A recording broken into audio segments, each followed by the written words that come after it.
আসসালামু আলাইকুম। কেমন আছেন সবাই? আশা করি আল্লাহর রহমতে আপনারা সবাই ভালো আছেন। আগামী ৭ জানুয়ারি দ্বাদশ জাতীয় সংসদ নির্বাচন। আর এই নির্বাচন উপলক্ষে বাংলাদেশ আওয়ামী লীগ মনোনীত প্রার্থী এবং নৌকা প্রতীক সহ এমপি পদপ্রার্থী পোস্টার ডিজাইন শেয়ার করব এবং কিভাবে এই পোস্টার ডিজাইনটি মোবাইল দিয়ে কাস্টমাইজ করবেন সেটি সম্পূর্ণ ভিডিওতে দেখিয়ে দিব। আপনি যদি আমার চ্যানেলের নতুন দর্শক হয়ে থাকেন অবশ্যই চ্যানেলটি সাবস্ক্রাইব করবেন এবং পাশে থাকা বেল বাটনে ক্লিক করে নোটিফিকেশন অল করে দিবেন। ভিডিওতে কিছু সময় পর পর একটি করে সর্বমোট 4টি পাসওয়ার্ড দেখানো হবে। সম্পূর্ণ ভিডিও দেখে পাসওয়ার্ড সংগ্রহ করুন। তো চলুন শুরু করা যাক।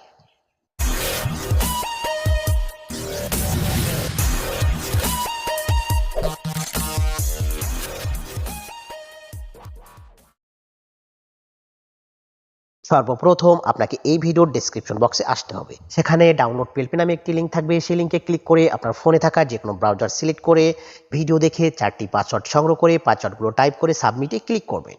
তারপর ফাইলটি ডাউনলোড করে নেবেন। ফাইলটি ডাউনলোড করা হয়ে গেলে ফাইলটি কাস্টমাইজ করার জন্য একটি অ্যাপস প্রয়োজন। অ্যাপসটির নাম PixelLab অ্যাপস, যেটি গুগল প্লে স্টোরে ফ্রিতে পেয়ে যাবেন। খুঁজে পেতে সমস্যা হলে আমি আমার এই ভিডিওর ডেসক্রিপশন বক্সে লিঙ্ক দিয়ে দিব, ডাউনলোড করে নেবেন। আমি আমার ফোনে থাকা PixelLab অ্যাপসটি ওপেন করে নিচ্ছি। PixelLab অ্যাপস ওপেন করার পর এই ধরনের একটি ইন্টারফেস আসবে। সর্বপ্রথম আপনাকে এই নিউ টেক্সটটা ডিলিট করার জন্য নিউ টেক্সটটা সিলেক্ট থাকা অবস্থায় উপরে ডিলিট অপশনে ক্লিক করে ওকেতে প্রেস করে দিবেন। তাহলে ডিলিট হয়ে যাবে। এবার আপনার পিএলপি ফাইলটি অ্যাড করার জন্য উপরে 3 ডট মেনুতে ক্লিক করুন। সবার নিচে দেখুন ওপেন ডট পিএলপি ফাইল, এখানে একটি ক্লিক করুন।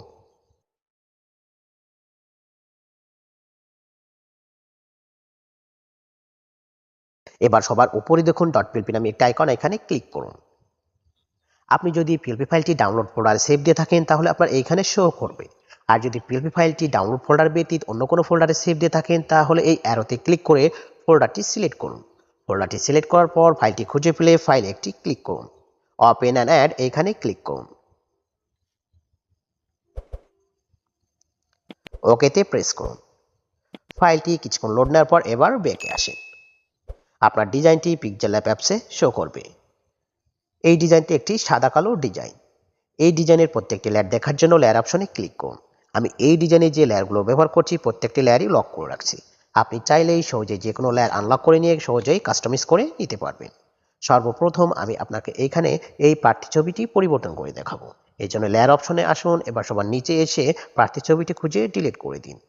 এবার আপনার যে আসনের প্রার্থী, সংসদ সদস্য অথবা এমপি পদপ্রার্থী, সেই নেতার ছবি বা প্রার্থীর ছবিটি আনার জন্য উপরে প্লাস মেনুতে ক্লিক করুন। এবার ফ্রম গ্যালারি, আপনার গ্যালারি ওপেন হলে ব্যাকগ্রাউন্ড ইরেজ করা যে কোনো একটা প্রার্থী ছবি সিলেক্ট করুন।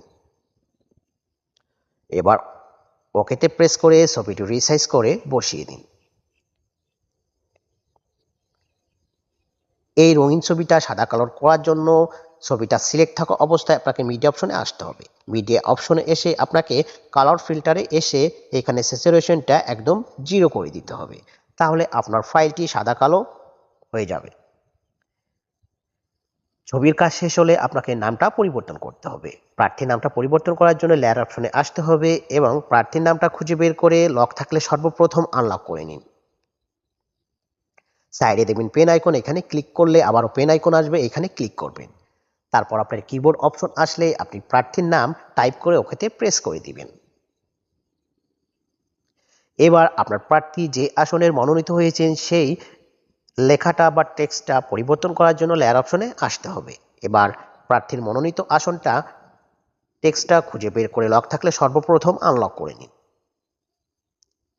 সাইডে দেখবেন পেন আইকন, এখানে ক্লিক করলে আবারও পেন আইকন আসবে। এবার আপনার প্রার্থী যে আসনে সেই আসনটা এখানে টাইপ করে ওকেতে প্রেস করে দিবেন। এইভাবে আপনার প্রয়োজন অনুসারে যে লেয়ারগুলো কাস্টমাইজ করার প্রয়োজন হবে সবগুলো লেয়ার কাস্টমাইজ করে নেবেন। সর্বোপরি ডিজাইনটি কাস্টমাইজ করা হয়ে গেলে ফাইলটি সেভ করে নেবেন। সেভ করার জন্য উপরে সেভ মেনুতে ক্লিক করুন, নিচে দেখুন সেভ অ্যাজ ইমেজ। আপনি যদি ডিজাইনটি কোনো সোশ্যাল মিডিয়াতে পোস্ট করতে চান তাহলে কাস্টম যে সাইজটা আছে এটি দিয়ে সেভ করে নেবেন। আর যদি ডিজাইনটি প্রিন্ট করতে চান তাহলে ইমেজ ফরম্যাটে জেপিজি এর জায়গায় পিএনজি করবেন। আর কাস্টম যে সাইজটা আছে এটি দিয়ে সেভ করে নেবেন। তাহলে প্রিন্ট করার সময় ফুল এইচডি কোয়ালিটিতে প্রিন্ট করতে পারবেন। তো এই ছিল আমার আজকের ভিডিও। ভিডিওটি ভালো লাগলে অবশ্যই লাইক, শেয়ার অ্যান্ড কমেন্টস করবেন এবং পরবর্তীতে কোন ধরনের ভিডিও চান অবশ্যই কমেন্টস বক্সে জানিয়ে দিবেন। আসসালামু আলাইকুম।